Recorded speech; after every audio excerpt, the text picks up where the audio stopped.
central, pues, grandes masas de tejido nervioso. Entonces, pues aquí lo único que vamos a encontrar van a ser neuronas y neuronas. Rapidísimo, esto ya lo habíamos explicado, pero para no perdernos, habíamos dicho que en el encéfalo encontrábamos al cerebro, ¿sí? Entonces, este cerebro, pues, estaba formado por dos estructuras, el telencéfalo y el encéfalo. Eh, el telencéfalo, pues, es toda esta masa de colores de rojo, podríamos pensar que es pues todo el cerebro, pero en realidad es solamente una parte llamada telencéfalo. Este telencéfalo va a estar pues encargado de procesar los impulsos nerviosos que vienen del exterior y de procesar impulsos nerviosos que van a controlar a nuestros órganos voluntarios, musculoesqueléticos. El diencéfalo pues tiene por ahí algunos órganos importantes en cuanto a las funciones autónomas de nuestro sistema nervioso. Y pues por ahí encontramos también el tronco encefálico formado por tres estructuras que vamos a revisar en un momento y se les van a atribuir por ahí algunas funciones importantes, pero pues no es como que como tal el órgano cumpla esa función. Es que estas partes del tronco encefálico sirven como punto de salida o de llegada de algunos nervios craneales. Y siendo esos nervios craneales los que cumplen esa función, pues se les atribuyen a estos órganos, ¿no? Pero bueno, ahorita lo vamos a aclarar. Y el cerebelo, pues es una masa de tejido nervioso aparte, ¿sí? De hecho, vean cómo aquí estas meninges, ¿sí? Separan por completo el cerebelo de las demás pero pues al mismo tiempo pues va a estar por ahí conectado con cada una de las partes del tronco encefálico. Bien, entonces pues ahí está, es en lo que nos habíamos quedado. Y habíamos platicado que por ahí encontrábamos cuatro cavidades cerebrales, ¿sí? Recordarán ustedes, chicos, que el sistema nervioso central está separado del resto de todos nuestros tejidos por medio de una barrera hematoencefálica. Entonces, esta línea que vemos aquí, esta línea que nos trazan de color verde, es la barrera hematoencefálica. Entonces, esa barrera hematoencefálica, decíamos, separa a nuestro tejido nervioso de todos los demás tejidos. Y pues precisamente para nutrir a este tejido nervioso se encuentra el líquido cefalorraquídeo. Entonces, este líquido cefalorraquídeo circula y se produce en estos ventrículos cerebrales. Entonces dijimos, hay cuatro, ¿no? Dos ventrículos laterales, evidentemente un derecho y un izquierdo, un tercer ventrículo a nivel del diencéfalo y un cuarto ventrículo en el cerebelo, ¿sí? Entonces, pues, por aquí va a estar circulando el líquido cefalorraquídeo para proveer de nutrientes al sistema nervioso. O bueno, al tejido nervioso, mejor dicho. Bueno, y pues nos habíamos quedado aquí, ¿no? En la morfología del cerebro. Habíamos platicado que el cerebro tenía por ahí extremidades, caras, este, por ahí había algunas cisuras, fisuras y surcos, ¿sí? Y decíamos que esas fisuras y surcos dividían al cerebro en hemisferios, lóbulos y círculos, ¿sí? Entonces, pues estos van a ser los cuatro lóbulos clásicos, pero bueno, por ahí hay autores que nos describen seis. Un momento vamos a ver cuáles son esos seis lóbulos, ¿sí? Hay algunos que hasta nos dan siete, ¿eh? Bueno, entonces, ¿qué divide al cerebro en lóbulos? Las llamadas cisuras, ¿sí? Algunas depresiones, pues relativamente profundas, ¿sí? Que vemos aquí, estas cisuras relativamente profundas van a dividir, como decimos, el cerebro en lóbulos, ¿sí? Y pues cada lóbulo va a tener por ahí, vamos a señalarles, ¿no? Esta que tenemos por aquí es una cisura, ¿sí? Es una depresión relativamente profunda. Y en cada cisura vean que tenemos depresiones no tan profundas. Estos son los llamados surcos, ¿sí? Y cada surco va a separar el cerebro, los llamados giros o circunvoluciones, ¿sale? Entonces, pues vamos a eso, chicos. Vamos a eso. Miren, aquí están los cuatro lóbulos y las depresiones que forman a esos lóbulos. Entonces, por ejemplo, el lóbulo frontal y el parietal los divide la cisura central, luego la cisura lateral divide al frontal y al temporal, luego por aquí tenemos la perpendicular externa que divide al lóbulo occipital y bueno, pues ahí está. Vamos a ir viendo esas. esas divisiones. A ver, hay por aquí algunas preguntas. Dice, si el frontal se daña, ¿puede generar una pérdida de las habilidades de razonamiento? Sí, precisamente por las funciones con las que se relaciona. El razonamiento y algunas otras cosas por ahí. Sí. De hecho, ahorita vamos a platicar lo mismo. Me dicen por acá. Los lóbulos son llamados así por los huesos que los componen, no que los componen, sino los huesos con los que están en relación. Y sí, precisamente el lóbulo frontal en contacto con el hueso frontal, temporal y parietal con esos huesos, sí, se denominan así por el nombre del hueso con el que tienen relación, ¿sale? Entonces, ¿las cisuras solo sirven para separar los lóbulos? Sí, sí. Recuerden, ¿eh? Hay una sola fisura profunda que divide al cerebro. Vamos a anotar, vamos a ponerlo. Tenemos una sola fisura, la llamada fisura longitudinal, ¿sí? Y esta fisura longitudinal divide al cerebro en dos hemisferios, ¿sí? Cada hemisferio va a estar dividido por cisuras, ¿sí? Ya veíamos hace un momento la cisura central, cisura lateral, cisura perpendicular externa, ¿no? Estas cisuras dividen al cerebro en cuatro lóbulos, ¿sí? Cuatro lóbulos. Y cada cisura va a tener por ahí surcos, surcos, ¿sí? Y estos surcos, pues bueno, ya dependiendo de cada persona, pues van a formar las llamadas circunvoluciones. Y pues algunas circunvoluciones o conjuntos de circunvoluciones pues van a estar relacionadas con algunas funciones específicas del cerebro, ¿sale? Ahorita vamos a entrar en eso. Ok, entonces espero que ya con esto quede un poquito más claro. Dicen por acá, unidos por el cuerpo calloso, ajá, los dos hemisferios, ¿sí? Estos están unidos por una masa que se llama cuerpo calloso. Es precisamente es precisamente esta, ¿sí? Este es el denominado cuerpo calloso. Entonces, por medio de esta masa de tejido nervioso se unen los dos hemisferios. Bueno, ok. Entonces, pues vamos a ver a qué me refiero con eso de que los giros o circunvoluciones están relacionados con funciones. Ok, bueno, entonces, aquí tenemos un cerebro, estamos viendo la cara lateral, nada más, ¿eh? Solamente estamos viendo la cara lateral. Recuerden que el cerebro tiene por ahí una cara medial y una cara inferior, ¿sí? Entonces, en la cara lateral, pues ya vimos que nosotros podemos destacar tres, cisuras, ¿no? La cisura central, la cisura longitudinal y la perpendicular externa. Y luego por ahí pues nos podemos trazar una pequeña línea imaginaria, ¿no? Pero bueno, entonces, eh, acá adelante de la cisura central tenemos el lóbulo frontal. Entonces, si se fijan, este lóbulo frontal tiene por ahí surcos, ¿sí? Vemos precisamente miren, vamos a señalar. Un surco frontal superior, ¿sí? Aquí está, miren, este que se acaba de colorear es nuestro surco frontal superior. Luego hay un surco frontal inferior, ¿sí? Y luego por ahí hay otros surcos. Bueno, son principalmente estos dos, ¿no?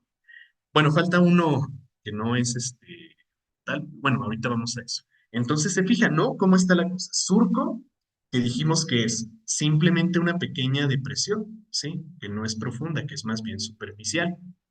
¿Sale? ¿Por qué se llama frontal? Pues porque está en el lóbulo frontal. ¿Por qué se llama superior? Porque es la de arriba.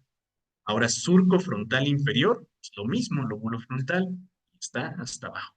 ¿De acuerdo? Listo. Luego les decía, por acá también podemos destacar, por ejemplo, estas.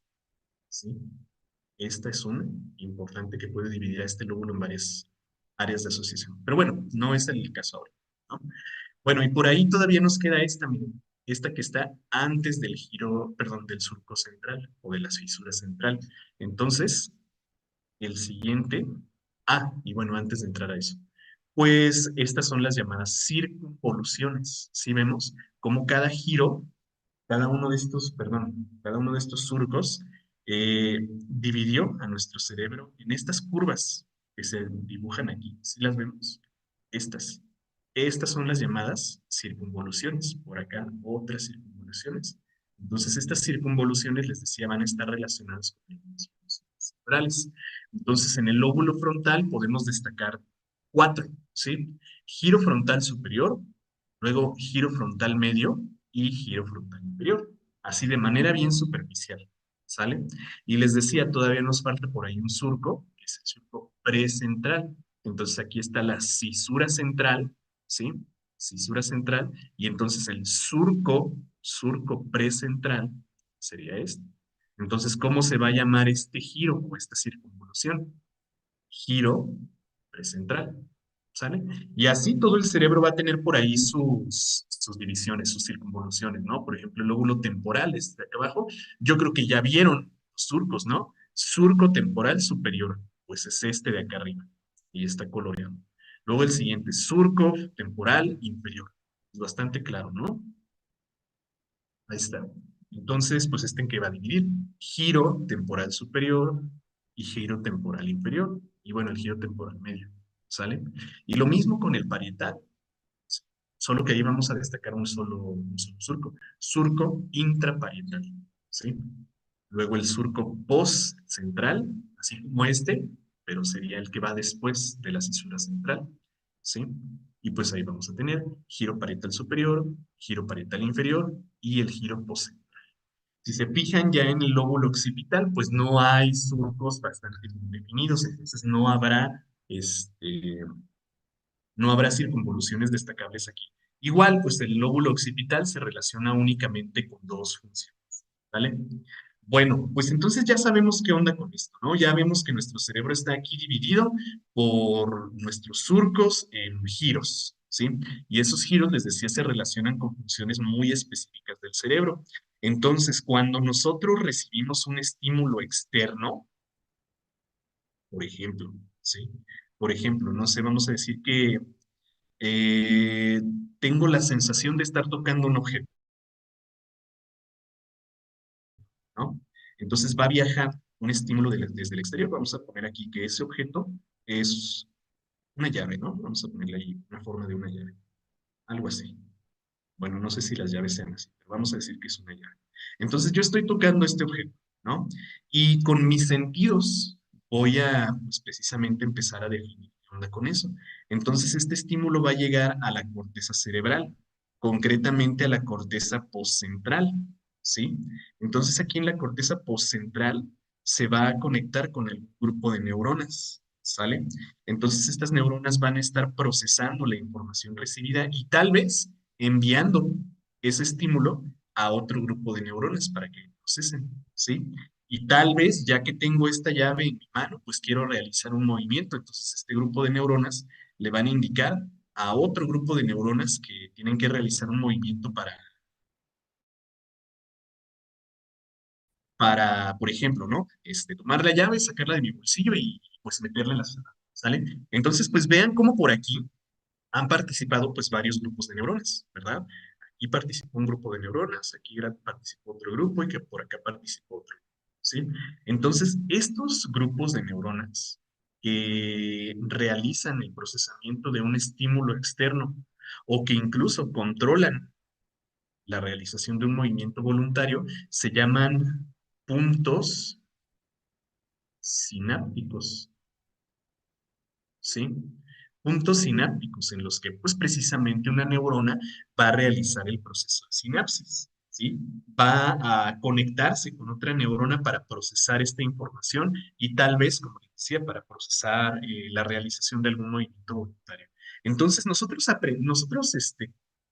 reestablecemos estos puntos sinápticos constantemente en nuestro entorno, ¿sí?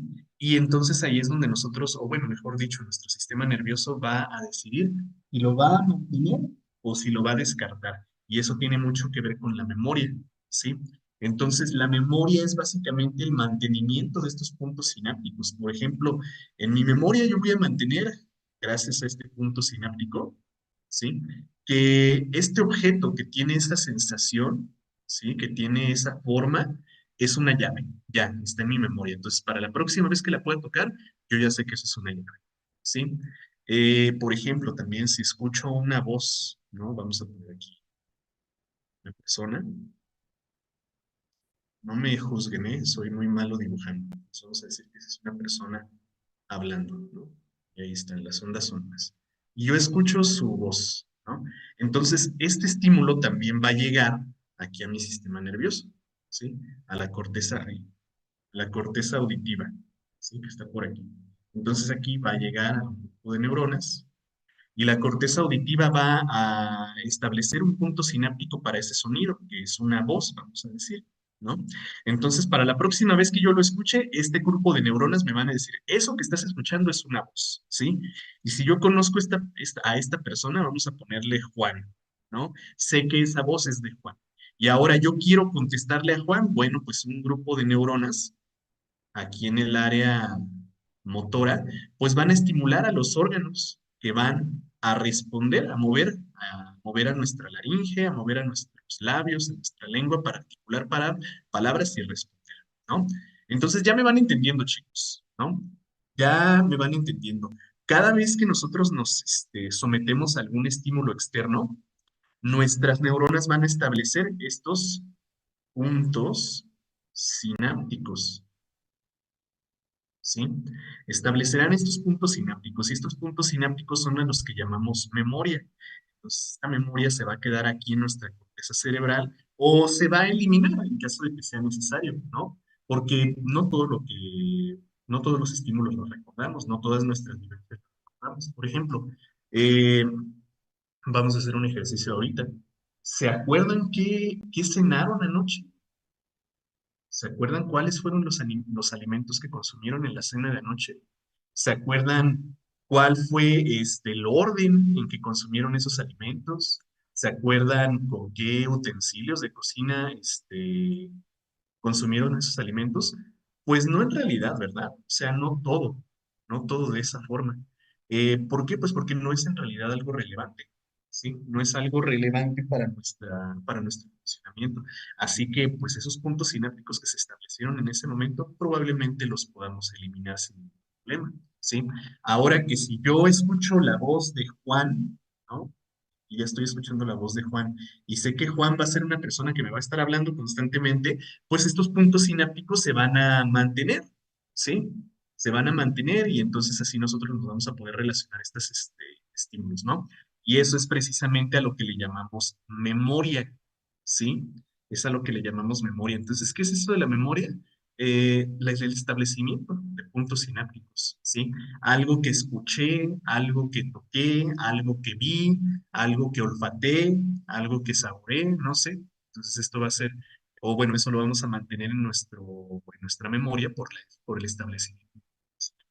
Si no es algo necesario, pues simplemente vamos a hacer es borrar ese punto sináptico, ¿no? Si a Juan yo no lo voy a volver a estudiar, a escuchar en mi vida, bueno, pues se va ese punto sináptico, sale y ya, listo.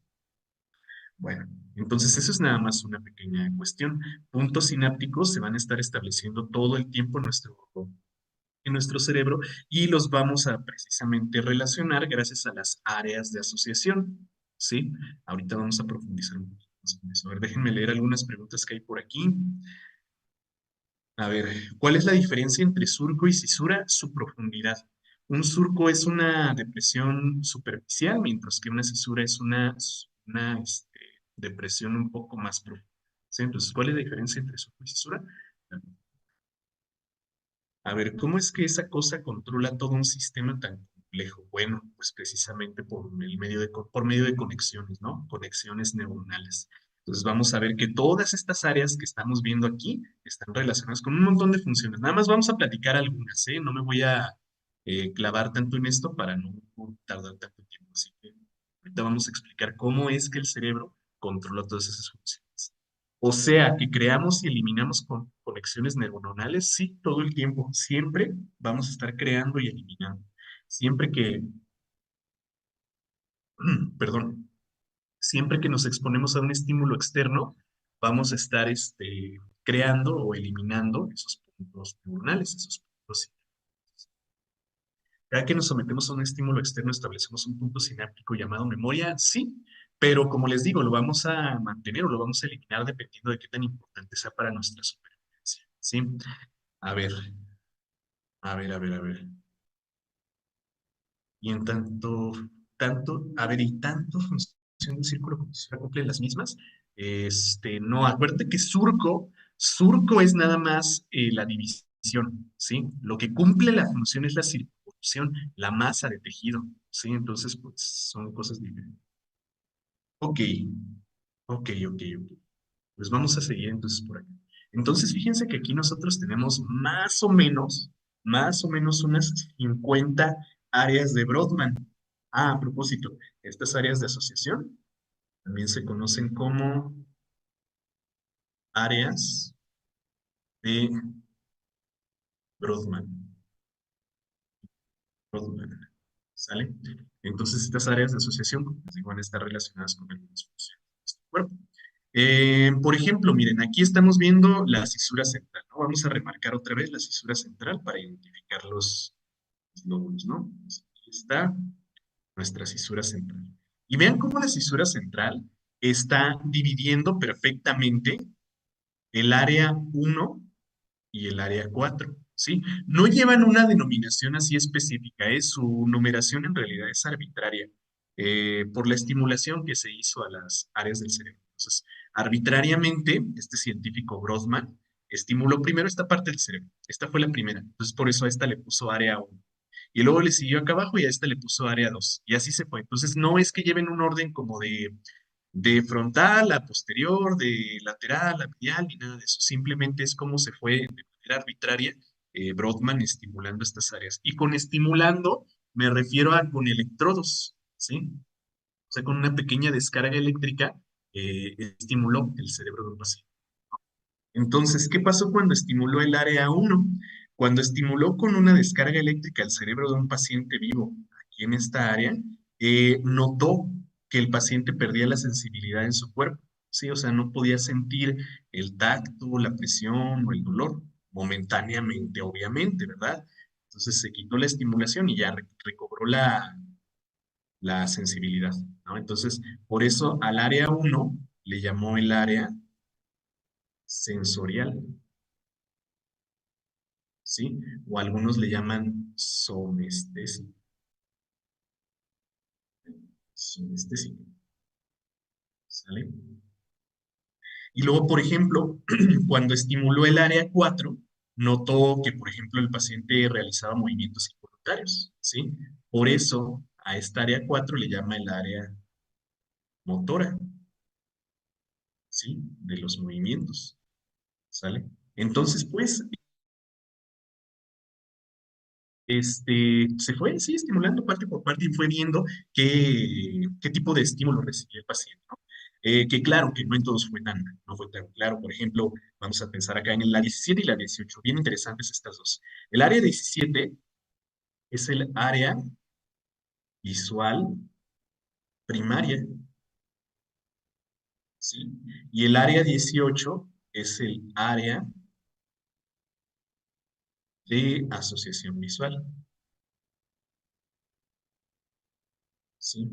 Fíjense cómo van estos. Área visual primaria y área de asociación visual. Por eso ya ven que les decía hace ratito, podemos marcar aquí la cisura perpendicular externa, ¿no? Pero en realidad giros en el óvulo occipital no hay y no importa, ¿sí? No importa porque aquí solamente tenemos estas dos áreas de Brodmann, ¿sí?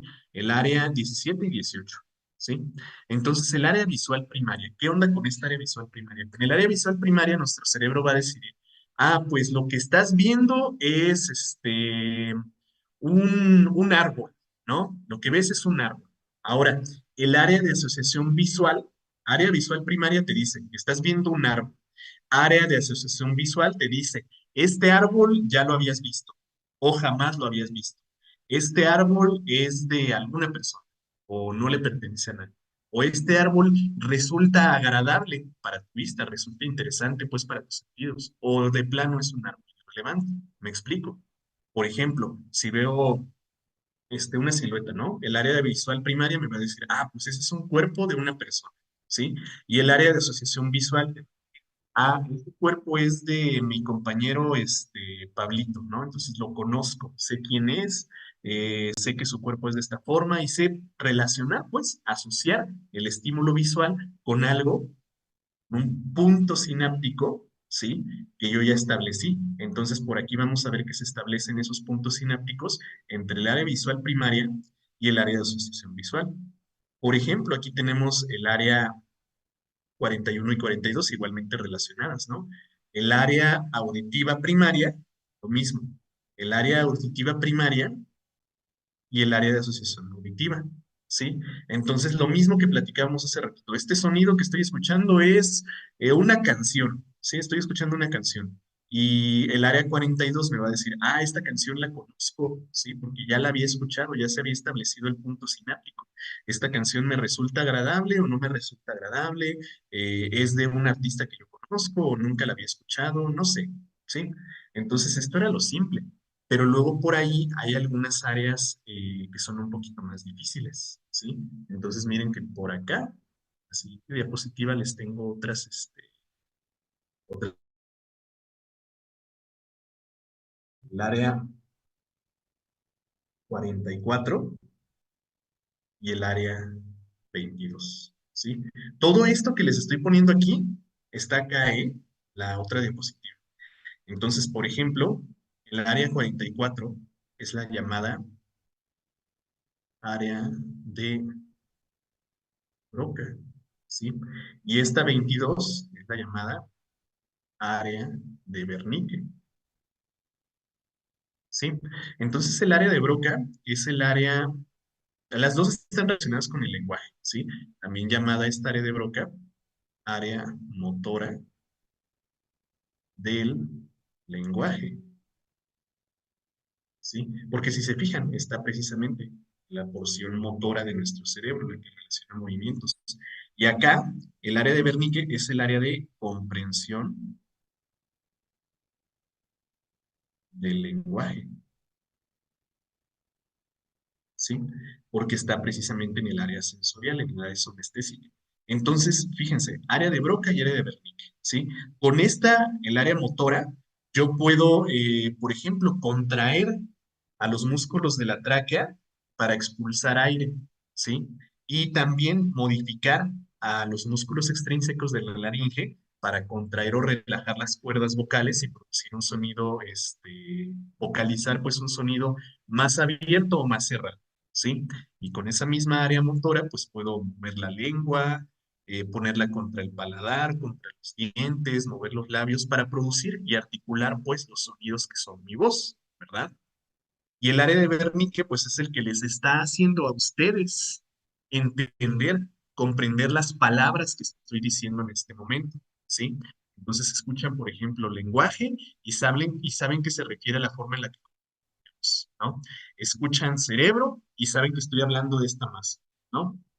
Ahora, por ahí hay trastornos que se conocen como afasias, ¿sí? Una afasia, una falta de asociación, ¿sí? Una falta de asociación entre una área y otra. Entonces, estas dos áreas están muy estrechamente conectadas, ¿sí? El área motora y el área de comprensión. Entonces, estas afasias están muy, muy relacionadas. Por ejemplo, en una afasia de Broca, la cosa va a ser así. Por ejemplo, tú llegas a revisar a tu paciente, ¿no? Y en el área de Broca, si el paciente tiene una afasia de Broca, tú le dices, hola, buenos días, paciente, ¿qué tiene? ¿Cómo se llama? Y no sé qué lo trae aquí, ¿no? Entonces, el paciente te entiende tus palabras, te escucha y puede contestar, ¿sí? Puede procesar eso y te lo puede contestar. El problema es que no va a articular. ¿Por qué? Pues porque dijimos, este es el área motora, entonces no puede enviarle el estímulo a sus órganos del lenguaje para que puedan expresar mensaje, ¿sí? Entonces, esta área de Broca o una fascia de Broca va a evitar que el paciente se comunique adecuadamente. Entonces, puede producir sonidos, puede articular palabras, pero pues ni sin ningún sentido, ¿sí? Y contrario a lo que pasa acá en el área de Wernicke, ¿sí? Entonces, Wernicke, ¿sí? Bueno, lo que pasa aquí en el área de Wernicke es algo muy parecido. Una fase de Wernicke va a ser pues la de comprensión del lenguaje. Entonces tú llegas y le dices al paciente, hola paciente, buenos días, ¿qué tiene? ¿Sí?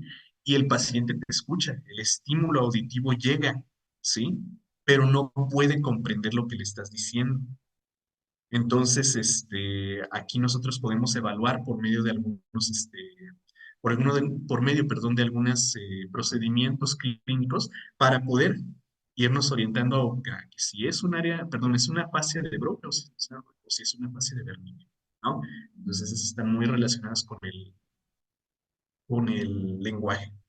Otras áreas interesantes por acá son estas, la 9, la 10, la 11 y pues la 12 que se encuentra en la cara medial del cerebro, ¿sí? O sea, por dentro, medial, ¿sí? Cerca de la línea media. 9, 10, 11 y 12. Y también la 46, 47, ¿sí? Porque todas estas van a formar al llamado lóbulo prefrontal. Lóbulo prefrontal, ¿sí? Entonces, este lóbulo, perdón, prefrontal está relacionado, por ejemplo, con el cálculo, ¿sí? Con el cálculo. Gracias a no necesito mantener yo en mi memoria, mantener pues un punto sináptico de que 2 más 2 es 4. Ok, eso ya lo tengo en mi memoria. Ese ya es un punto sináptico establecido al que yo puedo acceder cuando yo quiera, ¿no? Entonces, eso está en mi memoria. Pero si alguna información no está en mi memoria, si yo quiero saber cuánto es 23 por 52, eso no lo tengo en mi memoria. Pero gracias a este lóbulo prefrontal, yo puedo realizar esta operación, puedo realizar este cálculo, ¿sí? Entonces, pues bueno, esto está relacionado con esas funciones. También, este lóbulo prefrontal está relacionado con la toma de decisiones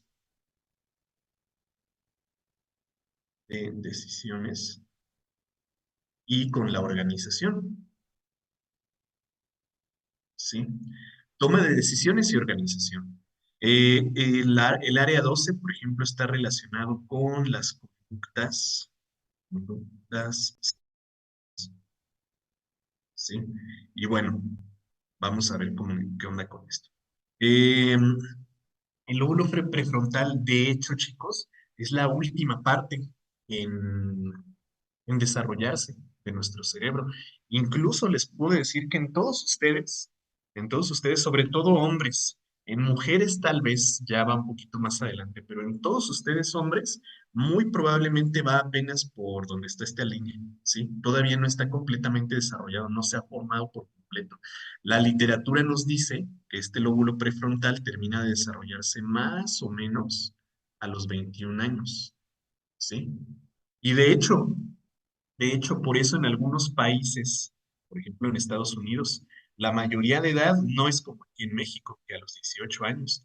En Estados Unidos, la mayoría de edad es hasta los 21 años, cuando se sabe que este lóbulo prefrontal encargado de estas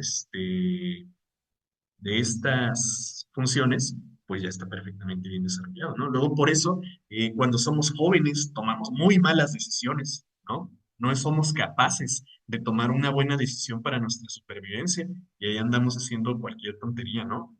Y somos muy poco organizados cuando somos jóvenes, no nos organizamos bien, ¿sí? Y luego, también recuerden que por aquí están relacionadas las conductas sexuales, ¿sí? Por eso hay una hipersexualidad antes de el desarrollo de este lóbulo prefrontal, ¿sí? Entonces el lóbulo prefrontal también está relacionado con esas funciones y pues está interesante, ¿no? Interesante. Que hasta esta edad es cuando termina de desarrollarse. Entonces en la mayoría de todos ustedes ni siquiera han llegado a la mitad del lóbulo prefrontal, ¿sale? A ver, hay más preguntas por acá. Dice, ¿Cuál sería la cisura de Rolando y la de Silvio? Ah, esos eran nombres propios que se les daban. Ya ven que les he dicho siempre, ¿no? Que se trata de quitar nombres propios de las estructuras anatómicas. Entonces, pues a esa llamada cisura de Rolando es a la que le llaman ahora adecuadamente cisura central. Entonces, esta cisura central es la de Rolando, ¿sí? Y a la cisura longitudinal le llamaban de Silvio, ¿sí? Pero son, como les digo, nombres que ya no se utilizan, ¿sí? Antes a la de Rolando era llamada, perdón, la central era llamada Armando y la longitudinal de Silvio, pero bueno, les digo, ya se les dan nombres. La persona que prestó su cerebro para este experimento sobrevivió, sí, sí, sí, sí, no crean que lo electrocutaban con terapia de choques ni nada de eso, no, simplemente se le daba una estimulación con una descarga, pues apenas perceptible. Sí, sí, sí sobrevivió. Dice, ¿y quieren que elijamos carrera desde los 17? Pues sí, sí, eso es algo erróneo que se está dando pues en nuestra cultura, pero pues, ¿qué hacemos? De todos modos, yo sé que esto es otra cosa diferente. Por ejemplo, lo de la, ¿cómo les digo? La capacidad profesional se empieza a desarrollar también a muy temprana edad. Entonces, eso de la carrera, pues no se preocupen tanto. Ya están listos para eso. Y en el caso de las mujeres es igual, sí, en el caso de las mujeres es igual, pero fíjate que también hay muchos estudios que han probado que en las mujeres, es lo que les decía, en las mujeres tal vez ya va un poquito más desarrollado. Entonces, en las mujeres el lóbulo prefrontal se desarrolla mucho, mucho antes, sí, mucho, mucho antes. Incluso lo pueden notar en los niños, ¿no? Una niña, un niño que dejan ahí libre que se junta con más niños, pues va a estar ahí causando desastres, ¿no? Va a estar ahí jugando y siendo muy hiperactivo y haciendo cualquier tipo de actividad, o sea, muy, muy hiperactivo. Pero una niña que dejan ahí solita o un grupo de niñas que dejan ahí solita, va a estar pues calmadita, quietecita, ¿no? Va a ser un poco más tranquila y más controlada, porque sí, su lóbulo prefrontal de hecho se desarrolla un poco más rápido que en el varón. Entonces, no es lo mismo en las mujeres. De hecho, se desarrolla más rápido en las mujeres. Pero bueno, chicos, podríamos estar aquí hablando todo el día de las áreas de asociación, las áreas de Brodmann, porque fíjense que esta es nada más la cara lateral, ¿sí? Luego por acá, miren, me voy a regresar poquito, por acá. Si destacamos, aquí estamos viendo la cara lateral, ¿no? Pero si vemos la cara medial, todavía por allá hay lóbulos, ¿sí? Hay, perdón, otras circunvoluciones, por ejemplo, este que vemos aquí alrededor del cuerpo calloso sería el lóbulo del cíngulo, ¿sí? Por aquí encontraríamos a la amígdala. Luego aquí abajo vean que también hay unas circunvoluciones importantes, ¿sí? Estas. Entonces, pues podríamos echarnos el día entero hablando de esto, muchachos, pero pues yo creo que ya se va entendiendo cuál es la función del cerebro, ¿no? En todas estas áreas de asociación va a estar procesando los estímulos externos y respondiendo ante esos estímulos. Entonces, ¿qué destacamos por aquí, chicos? ¿Qué funciones destacamos por aquí? Vean un montón. Vamos a, vamos a enlistarlas por aquí.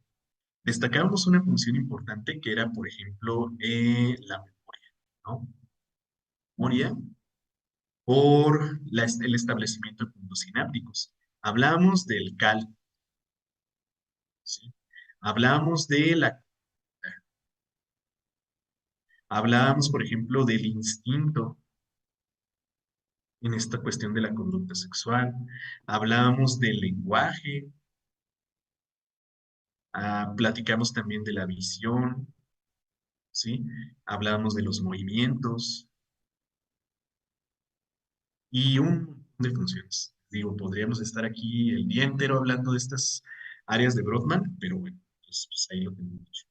De tarea, les voy a dejar que busquen por ahí al llamado homúnculo de Brodmann. ¿Sí? Búsquenlo, luego ya al ratito que terminan sus clases aquí en línea, busquen qué onda con eso del homúnculo de Brodmann. Entonces este homúnculo nos va a enseñar cómo alrededor del cerebro se va a distribuir o se van a distribuir por ahí algunas funciones motoras o sensoriales, ¿no?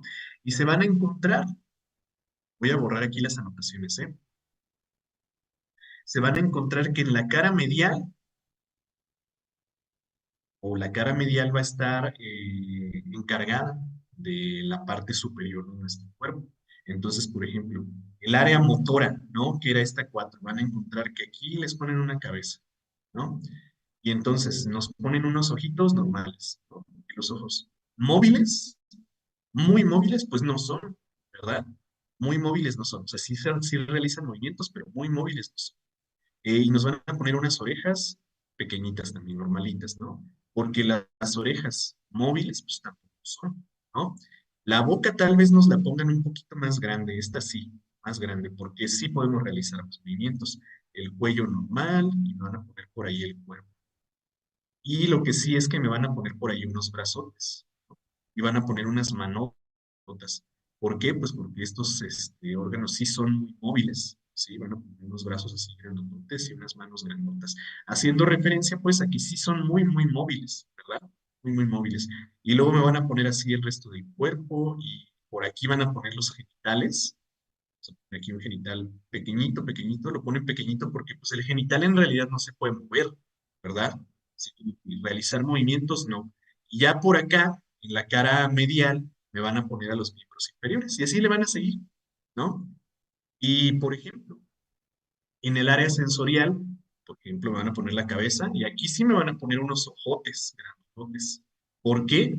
Pues porque por los ojos sí recibimos una gran cantidad de sensibilidad, ¿no? Los estímulos luminosos. Van a poner un cuello, unas manos así, pues sí, la palma de la mano también me la van a poner relativamente grande. El cuerpo también lo van a poner grande y así pues. Entonces ustedes vayan viendo qué onda, unas orejotas grandotas, también va a haber sensibilidad auditiva. El genital también lo van a poner grandote porque pues, va a recibir sensibilidad. Entonces, pues, chéquenlo, ¿sí? El llamado homúnculo de Brodmann, ¿sí? O también llamado de Penfield, exactamente, ¿sí? Homúnculo de Brodmann o de Penfield. ¿Sí? Entonces, pues les va a demostrar, ¿no? Cómo es que está relacionado nuestro cuerpo con estas áreas de asociación. Pero bueno, pues ahí está, chicos. Les digo, hay muchas funciones, muchas, muchas funciones. Ya que estén en la facultad, pues las van a estudiar con mucho detalle. Entonces, sobre esto, pues por ejemplo, miren, nos ponen esta pregunta. Dice, ¿cuál es el órgano del sistema nervioso encargado de controlar los movimientos instintivos? ¿Sí? Pues, ¿de qué nos estamos hablando aquí? ¿De qué estamos explicando aquí? Precisamente del cerebro, ¿sí? Pero fíjense que el cerebro se encarga de muchas más funciones, ¿eh? Aquí me pusieron instintos, ¿no?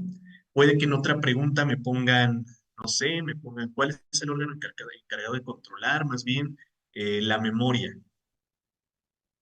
¿sí? Pues también el cerebro.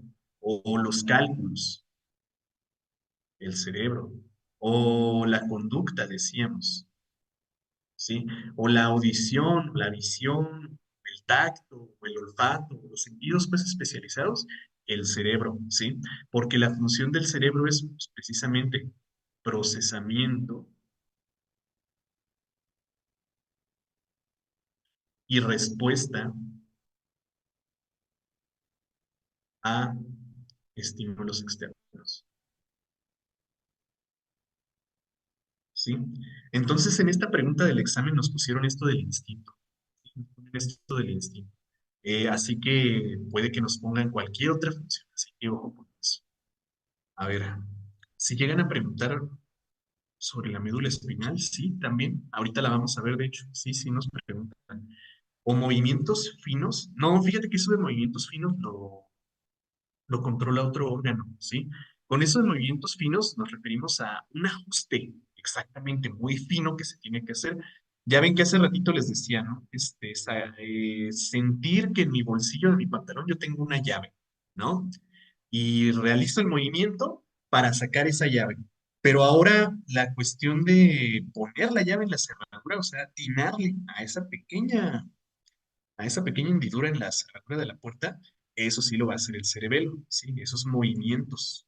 ¿Sale? Entonces, pues, movimientos finos, más bien el cerebelo. Ya después vamos a ver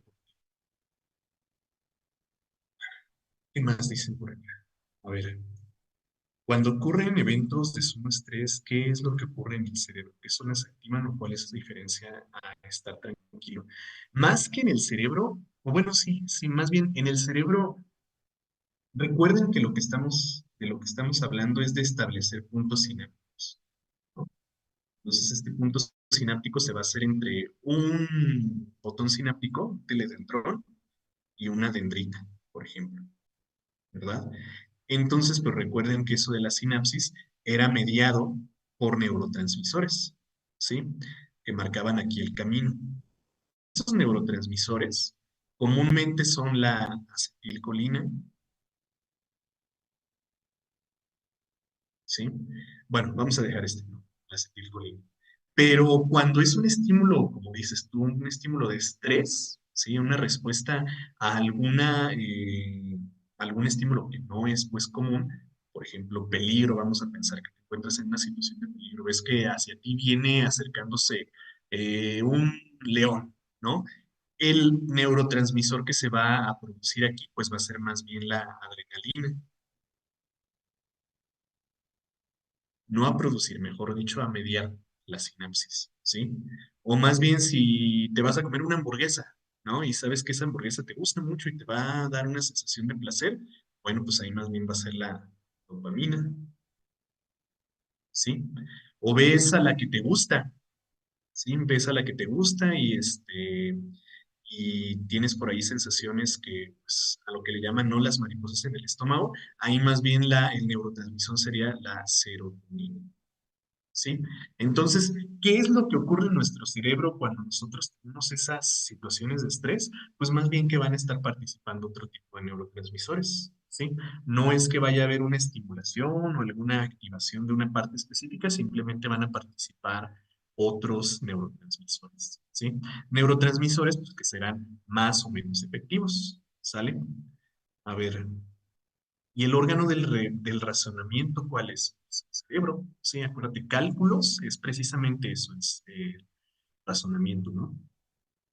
Am, de los reflejos es la médula espinal. Ya vamos a explicar por qué la médula espinal, ¿sale? Bueno, bueno, ya se nos terminó esta clase, chicos. Espero que haya quedado bien claro qué onda con la función del cerebro, ¿sí? Y cuáles son, pues, precisamente las funciones corporales que va a estar Entonces vemos que va a estar controlando principalmente todo lo que tiene que ver con procesamiento y respuesta, ¿sí? Entonces ya ven que hace rato me preguntaban, ¿y el razonamiento quién lo hace? Razonar es básicamente procesar información, ¿sí? ¿Quién hace eso? El cerebro. Ya mañana les explico por qué la médula espinal está implicada con una razón, una función y el cerebelo, ¿de acuerdo? Vamos a dejarle ya por hoy hasta